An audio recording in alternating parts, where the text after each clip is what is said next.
मी याच्या अगोदर विद्यार्थ्यांशी आम्ही ते चर्चा करत होतो की आपल्याकडे डी.एड. बी.एड. जी मंडळी आहेत यांचं बेरोजगारीचं प्रमाण फार वाढलेलं आहे.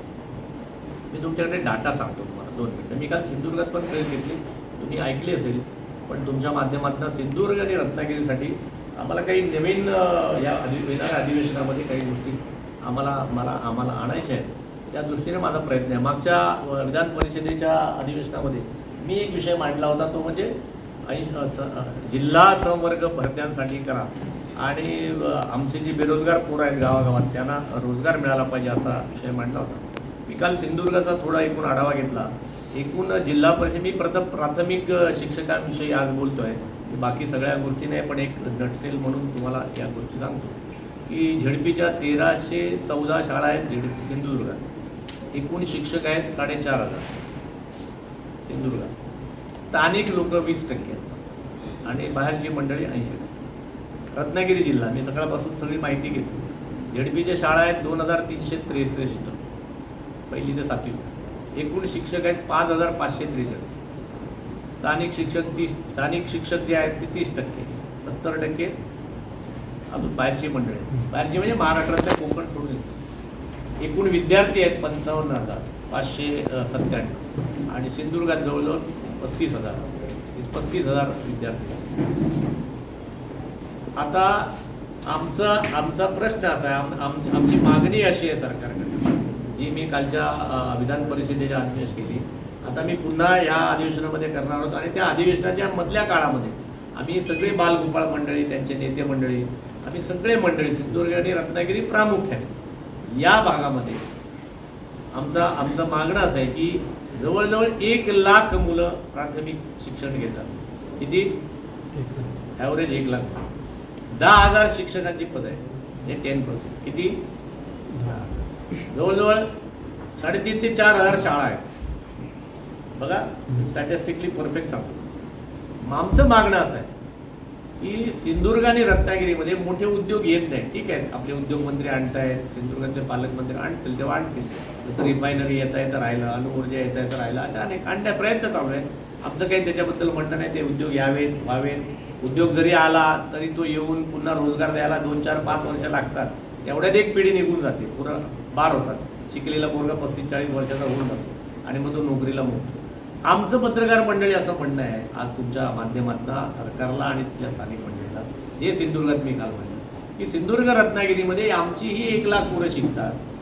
ही 1 लाख पोरं इथल्या स्थानिक जनतेची मुलं आहेत, ती इथे शिकतात म्हणून 10,000 शिक्षकांची पदं निर्माण झाली. ही पदं आमची लोक गावात राहतात, सिंधुदुर्ग रत्नागिरीतली स्थानिक मंडळी सगळी शेतकरी जे काय आहेत ते, त्यांच्यामुळे 1 लाख मुलं इथे जन्माला आली आणि ती शाळेत जातात. त्यांच्यामुळे ही पदं निर्माण झाली. तुम्ही रोजगार आणाल तेव्हा आणाल, उद्योग आणाल तेव्हा आणाल, पण किमान या 10,000 पदावरती पहिला हक्क सिंधुदुर्ग आणि रत्नागिरीतल्या मूळ जनतेच्या पोराबाळांचा आहे. पत्रकार म्हणजे मला लक्षात आलं ना. आता त्याच्यातच त्या मापात पाप नको म्हणून जसं तुम्ही आदिवासींसाठी पेसा कायदा केलाय, माहिती असेल तुम्हाला. आदिवासी बहुल भाग जो आहे त्याच्यामध्ये नंदुरबार, धुळे, अगदी ठाण्यातला काही भाग आहे, अगदी पालघर मधला भाग आहे.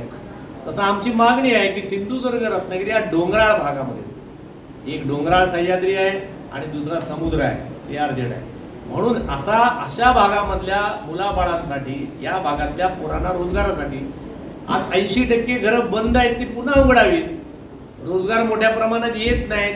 भात शेतीला जागा शिल्लक राहिली नाही, खारफुटीमुळे, वनसंज्ञेमुळे, फॉरेस्टमुळे, वनसंज्ञामुळे, आकारपडामुळे,